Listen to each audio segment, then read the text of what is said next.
Hi everyone! I hope you are doing well. I hope that you guys are taking advantage of this nice weather before the cold comes in and sweeps it all away.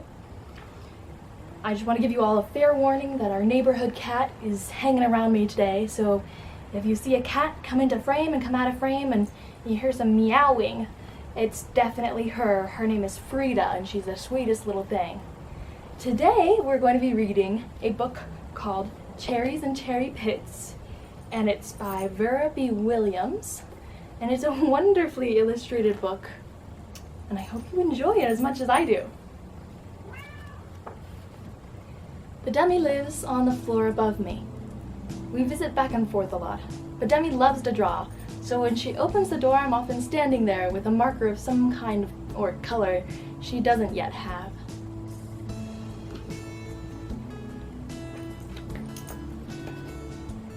She always tries the new marker right away. First she makes a dot on the paper. Then she draws out a line from the dot. As she draws, she tells the story of what she is drawing. She always starts with the word this. This is the door to the subway. This is the door to the subway, and this is a man leaning on the door. I hope he doesn't fall out when the door opens all of a sudden. His face is a nice face, but also not so nice. He has a fat wrinkle on his forehead. It's like my mother's wrinkle. It's from worrying and worrying, my mother says. And his neck is thick, and his arms are thick, with big, very strong muscles. His shirt is striped in blue and white, and his skin is dark brown. And his hands, his great big hands, he has a small white bag. This man looks so strong, I think he could even carry a piano on his head, but he is only carrying this little white bag. I wonder what can be in that little white bag.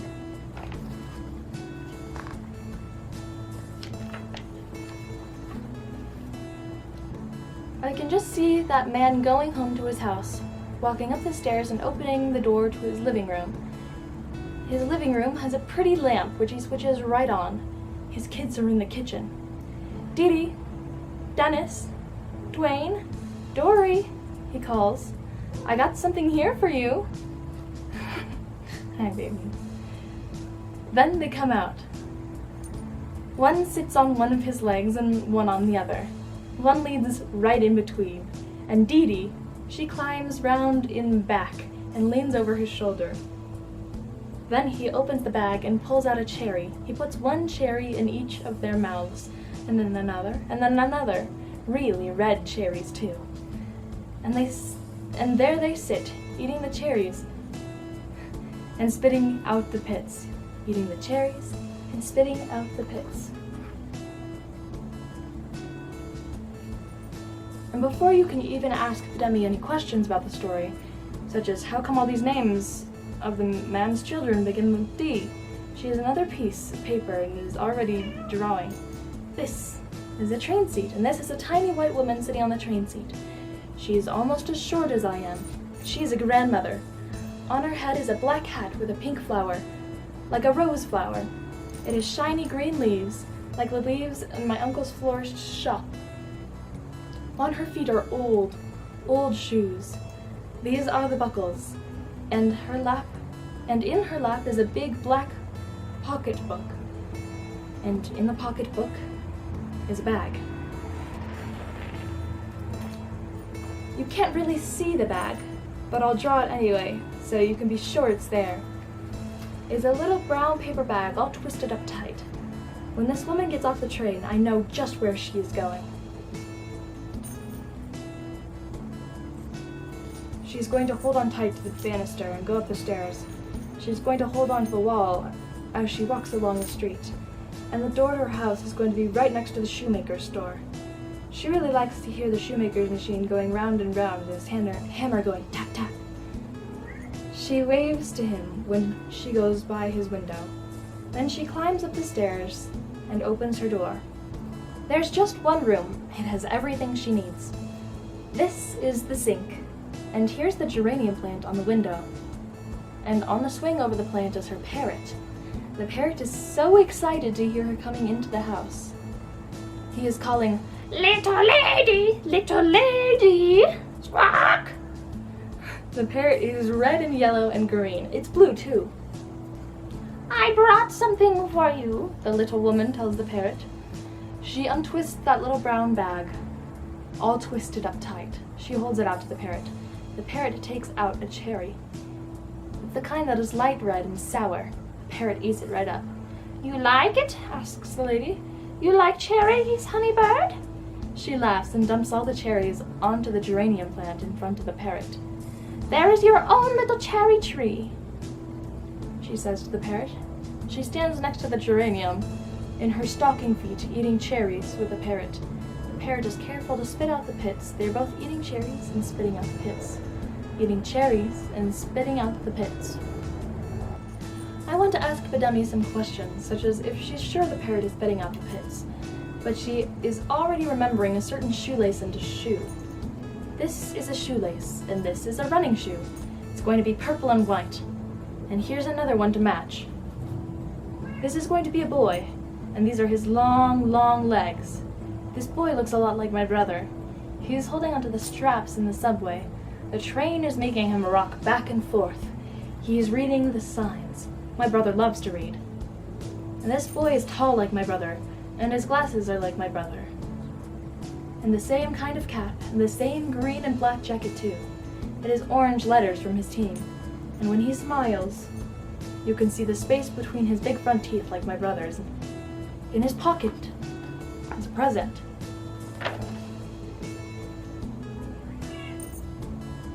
When he gets off the train at his station, he runs right up to the escalator. He runs right along the streets, jumping on and off the stoops to his house. Before he even gets up the stairs and he can take them in 2 steps, he's hollering to his little sister, "Hey, come on out here! See what I've got for you!" And right before she can even look out the window, he'll be coming right in the room in front of her. He'll make her choose which hand, and there'll be a cherry in that closed-up hand. It will be the big kind, such a dark red that it's almost black. His little sister will grab it and eat it up while he yells, "Don't forget to spit out the pit!" Is that story about you, I ask. No, she says, but this one's going to be about me. And she draws herself in her favorite beret. This is me, and this is my station. I have to walk up the stairs one at a time so the bright sun that's out here in the sky won't make my eyes hurt. But right here on the street, what do you think there's going to be? A man is selling cherries from the back of his truck. His whole truck is going to be cherries. Nothing but cherries. Now see this little purse? I have a little purse in my pocket with some money Mama gave me. When I show it to the man, he puts a bag on the scale and puts in some cherries. But then he goes ahead and fills it right up to the top to give it to me. Don't eat them too fast, he tells me. Now, what does that man think? I wasn't going to eat them up fast because I had an important plan. I walk home eating the cherries one by one and saving the pits. Eating a cherry and saving the pit. I put every one of the pits in my pocket. When I get to my street, I take them all out. I kneel right down and I poke one into the ground on the edge of our yard. Our yard is a junky old yard. It is a stump where there used to be a tree. But that tree died, and they came out and cut it down and took it away. Then I poke the pits in the ground all over the place. I know if I plant enough, at least one of them will grow. I pat the ground smooth. I pour some water on each pit and tell those pits to grow and grow and grow. Now, do you want to see how they grow? Bademi asks me, but she doesn't wait for an answer. She is busy laying out her newest markers. The green, the pink, the red, the purple, the brown, the black, and all the others. She piles up all the papers from the other stories and places a clean sheet on top. Now, watch, she says. This is the pit right here in the middle, and this is how it grows. First, it makes a little sprout that grows up. Then it makes a little root that grows down. Then that root grows more roots until the ground is full of roots down to here. The sprout grows up to be a little tree, a little trunk. The sprout grows up to be a little trunk. The branches grow out from the trunk, and from those branches, littler branches grow up into the part that is the sky. Branches have dark pink buds on them. The buds open up to be a light pink flower. Then come light green leaves, but it seems like there are never going to be any cherries. Everyone is always asking, "But Dammy, when in the world are those cherries ever going to be ready to eat?" All the time the cherries will be growing right under these leaves, so tiny and green that no one ever notices them. But I work hard. I come out every single day to chase away the blue jays that are trying to steal the cherries. I chase away the dogs that are trying to use our yard for their business, and the kids who try to carve their initials on the tree. And then one day I come out, and the cherries are ripe. There are so many cherries, the branches reach right down to the ground. There are red cherries, and dark red cherries, and cherries such deep red that they're almost black. Then the people come out the back door, and the front door, and down the steps. There are enough cherries for every single one of them, and for even their friends from Nairobi and Brooklyn, Toronto and St. Paul, who come down in these airplanes. So here we all are, standing in front of the airplanes, eating cherries and spitting out the pits. Eating cherries and spitting out the pits, till we all fall down from eating too many cherries and spitting out the pits. And this cherry pit, and this cherry pit, and all the cherry pits start to grow until there is a whole forest of cherry trees right on our block.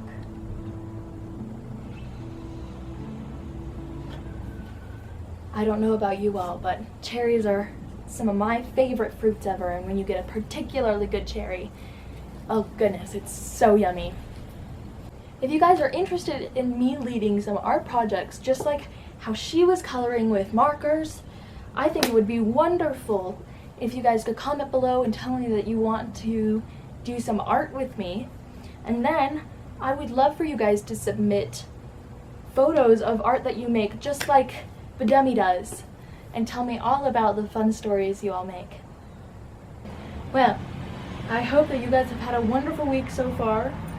I hope that you all are staying safe and healthy still. And from me and Frida here, isn't that right, Frida? We hope that you treat yourselves. Yeah. I hope you guys are staying safe. Bye, y'all.